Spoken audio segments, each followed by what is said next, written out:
Vamos então abrir um parênteses para falar em ângulo sólido. Sabe quando você tem uma circunferência e você pega um arco sobre a circunferência? Esse arco não determina um ângulo central, cuja medida é igual à medida do arco? Na geometria básica. Se você tem um arco sobre uma circunferência, você pega o ângulo central, a medida do ângulo central e do arco é a mesma em radianos? Sabe isso? Exatamente a mesma coisa no espaço. Pega uma esfera, pega uma região da esfera,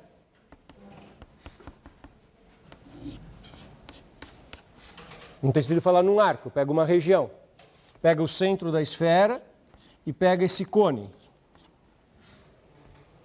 Isso é um ângulo sólido. Qual a medida do ângulo sólido determinado por esta região? A integral de superfície sobre S do R sobre R3. Na esfera é 4π, em pedaços da esfera dá a proporção. Então deixa eu escrever isso para vocês. S contido na esfera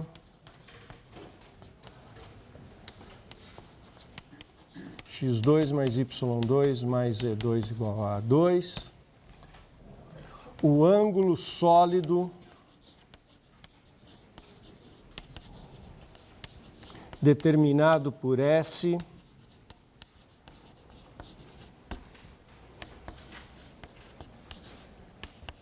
é a reunião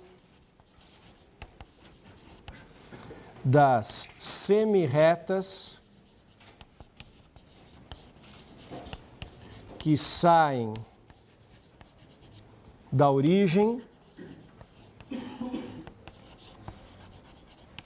e passam por S. Pronto, acabei de definir para vocês o que é o conceito de ângulo sólido. Então, deixa eu fazer um desenho para ilustrar isso. Você tem uma esfera de raio A. Vocês viram que uma das coisas relevantes é que a integral do dθ não depende de A? Cancela o A?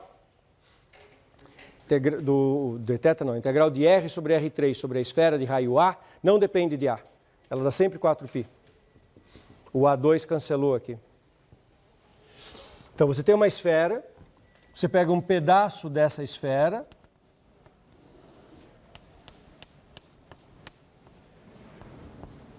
chama de S.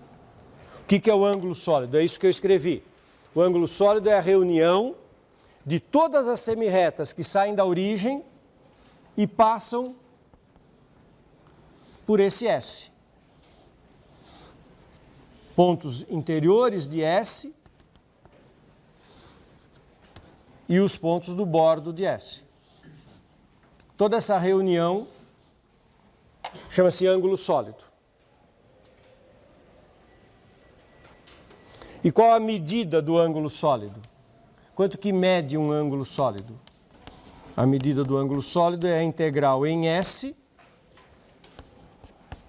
R sobre R3, N ds.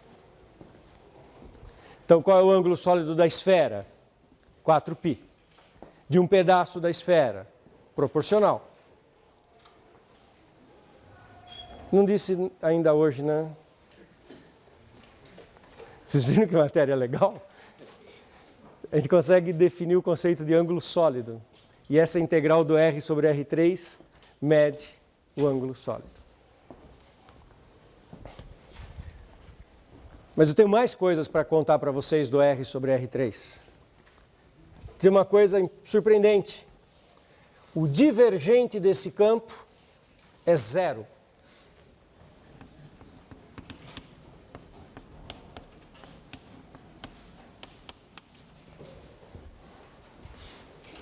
O divergente do R sobre R3 é zero. Ele é um campo incompressível. São os campos de divergente nulo.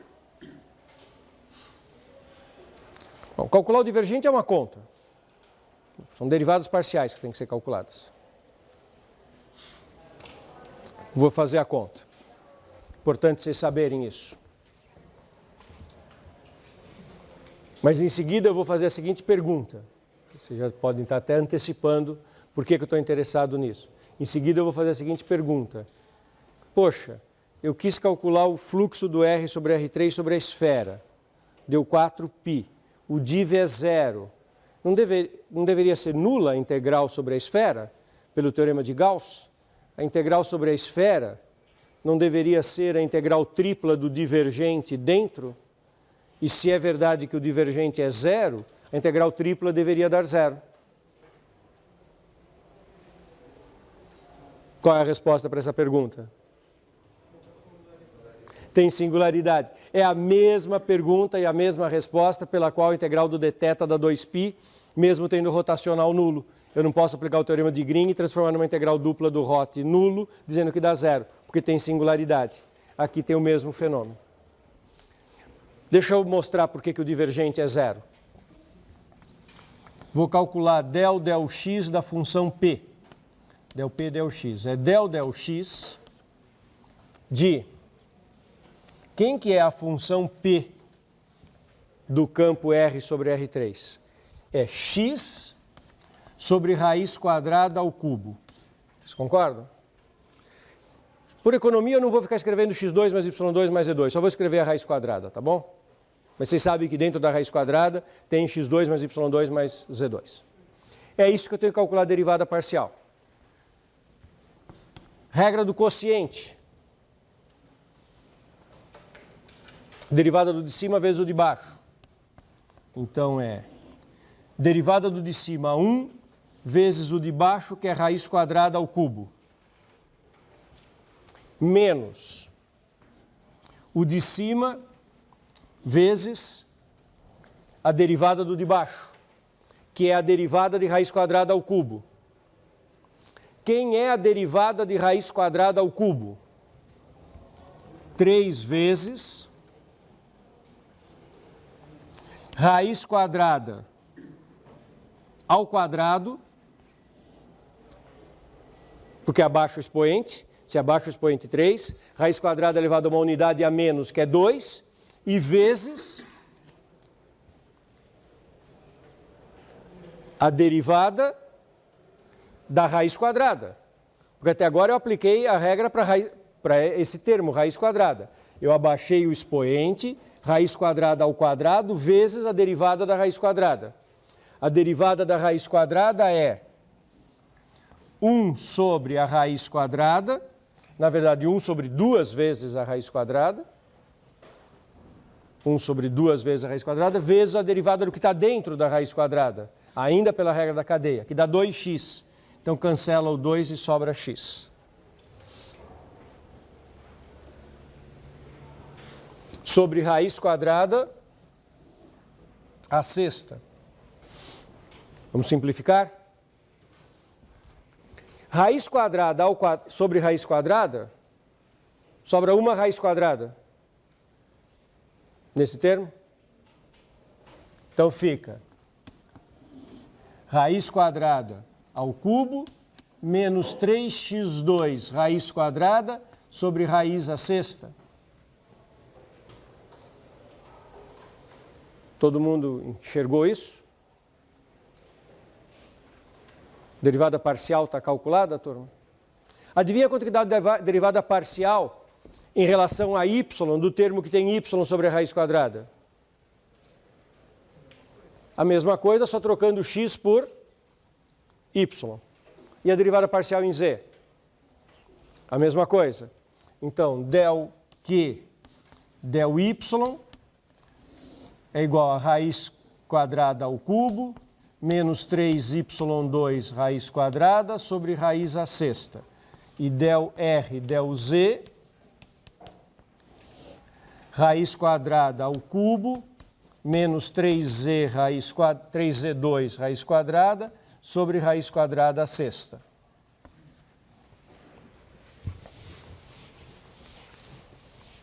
E quanto que dá o divergente?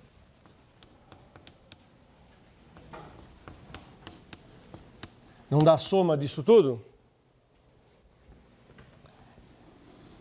Olha que interessante. Denominador, raiz à sexta. Agora, o numerador dos 3. Quantas vezes aparece raiz quadrada ao cubo? 3. 3 raiz quadrada ao cubo. Menos 3 x2 mais y2 mais z2 vezes a raiz quadrada. Mas o que é x2 mais y2 mais z2? É a raiz quadrada ao quadrado. É o quadrado da raiz quadrada. Então isso aqui é raiz quadrada ao quadrado com a raiz quadrada da raiz quadrada ao cubo. 3 vezes. E aqui 3 vezes, com menos na frente. Resposta, quanto que é o divergente? 0. Então esse campo tem divergente 0. Por que eu não posso mesmo aplicar o teorema de Gauss e concluir que o fluxo sobre superfície fechada é 0?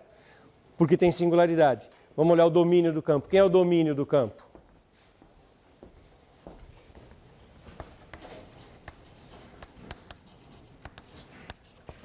R3 menos a origem. Porque eu estou dividindo por raiz quadrada de x2 mais y2 mais z2. Certo? Estamos juntos? Se eu pudesse aplicar o teorema de Gauss, eu teria concluído que aquele fluxo que deu 4π seria 0. Se eu pudesse ter transformado a integral tripla, a integral de superfície numa integral tripla. Por que eu não pude? Por causa do domínio. Não dá para aplicar o teorema de Gauss, porque esse ponto está fora do domínio do campo. Bonito isso, hein? Para encerrar,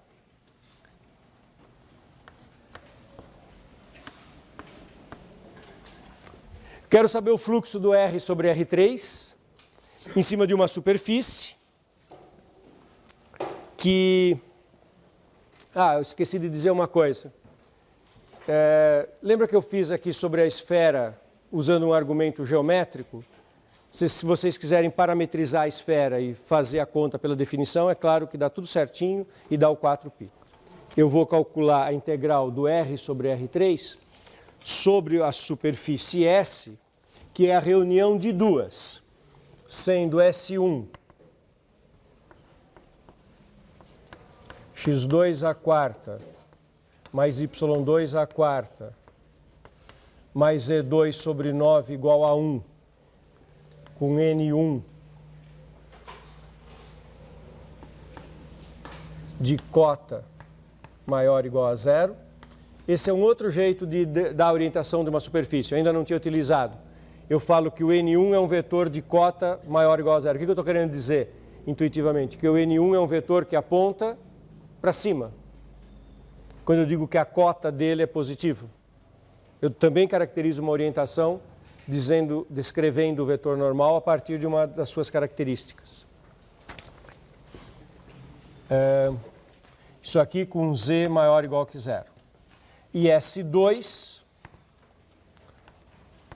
z igual a 4 menos raiz quadrada de x2 mais y2, z menor ou igual a 0, e n2 de cota negativa.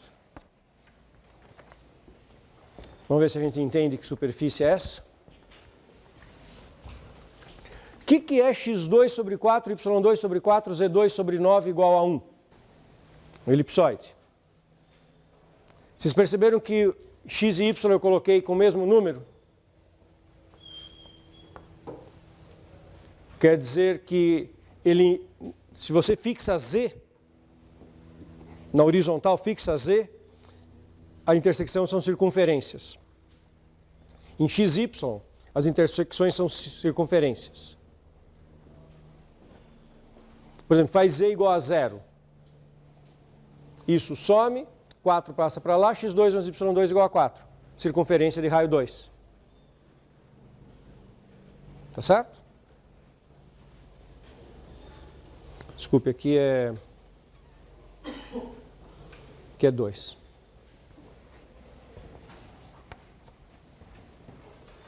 Aqui eu tinha escrito 4, mas eu quero 2. E eu só quero o pedaço Z positivo. Então, isso é um elipsoide com a seguinte cara. Veja se vocês concordam comigo. É um pedaço do elipsoide para Z positivo, então ele está com cota Z positiva. Ele encontra o eixo Z no 3, porque quando x e y é 0, Z2 sobre 9 tem que ser 1, então Z tem que ser 3. Encontra o plano XY na circunferência de centro na origem, raio 2.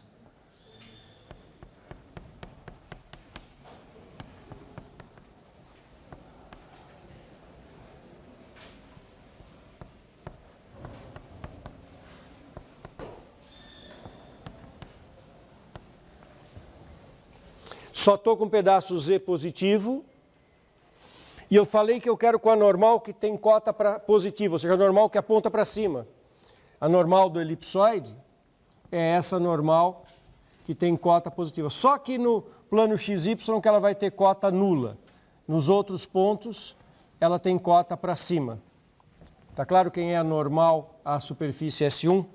A superfície S1 é esse elipsoide, só pedaço de cima desse elipsoide. Todo mundo enxergou quem é a S1? Reunida com S2, que é Z igual a 2 menos raiz quadrada de x2 menos y2. O que é isso aqui mesmo? Eu troquei aqui os sinais. O que eu quero é raiz quadrada de x2 mais y2 menos 2. Agora é a superfície que eu queria. Desculpe.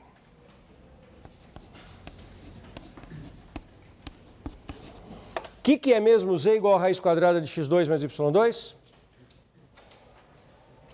É um cone. Eu quero o pedaço do cone, é um cone para cima.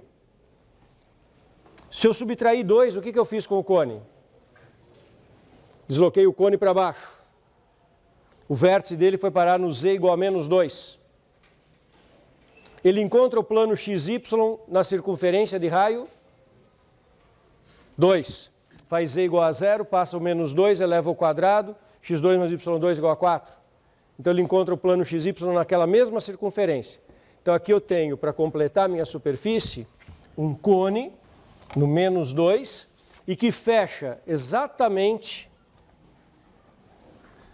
com a circunferência do elipsoide. Com que normal que eu peguei o cone? Normal de cota negativa. É a mesma coisa que falar que a normal aponta para baixo.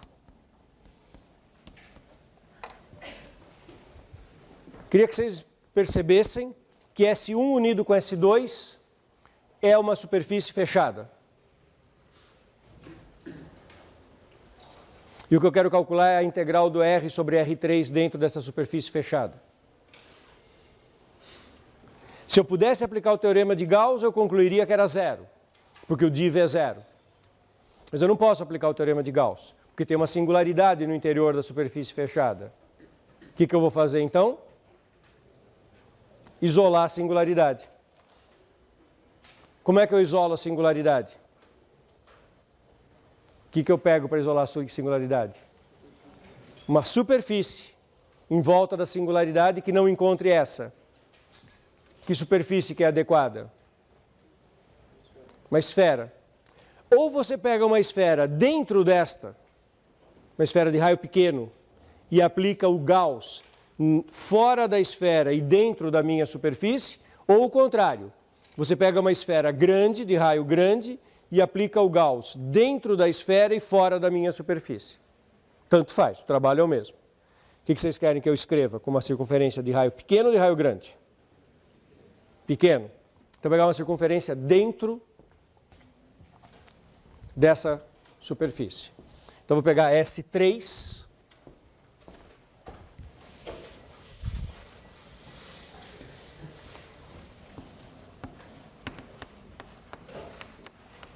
x2 mais y2 mais z2 igual, raio no eixo z vai para 3, no eixo xy vai para 2, um raio adequado para pegar uma esfera dentro seria raio 1. Com normal, que aponta, aqui tem um ponto muito sutil.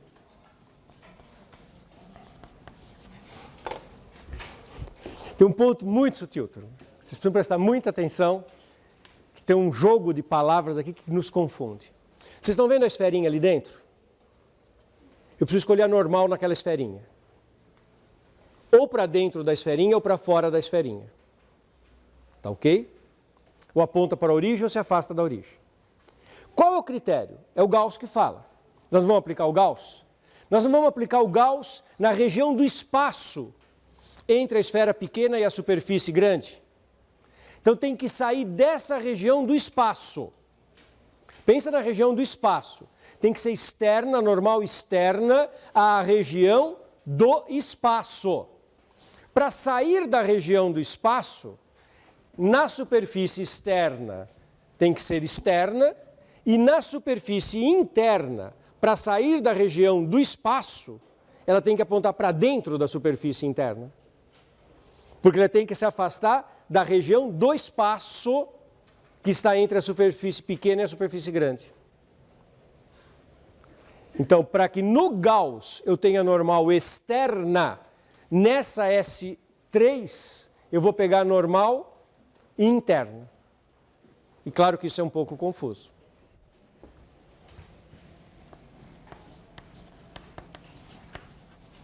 Agora eu pego V, região do R3, cuja fronteira é S1 unido com S2 unido com S3. Teorema de Gauss nesta região, a integral tripla do div do R sobre R3 é igual à integral de superfície sobre S1 unido com S2 unido com S3, do R sobre R3 N ds. Quanto é que é o div? 0. Onde eu puder aplicar o Gauss, isso dá 0. Então, 0 é igual à integral do R sobre R3 N ds sobre a superfície que eu quero, S1 mais S2, mais a integral do R sobre R3 N ds sobre a esfera S3. Quanto que dá a integral do R sobre R3 sobre esferas? Nós fizemos a conta. Dá sempre 4π. Isso quando a esfera estava para fora. E quando a esfera está para dentro, como a S3? Menos 4π. Então, a integral de superfície sobre S1 unido com S2, do R sobre R3 N ds, menos 4π é igual a 0. E, portanto, a integral que eu queria é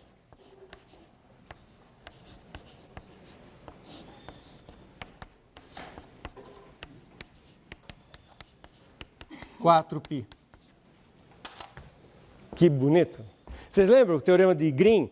A integral de linha do dθ sobre qualquer curva fechada acabava dando 2π igual da circunferência? Ele primeiro fez nas circunferências e depois viu que qualquer curva fechada dava ou 0 ou 2π ou menos 2π. O R sobre R3 funciona igualzinho. Pega uma superfície fechada. Se ela não enlaçar a origem, quanto que dá o fluxo do R sobre R3? Se não enlaçar a origem, dá 0. Aplica o teorema de Gauss.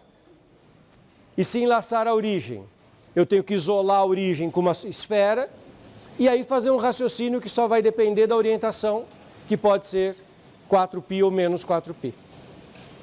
Não é legal isso?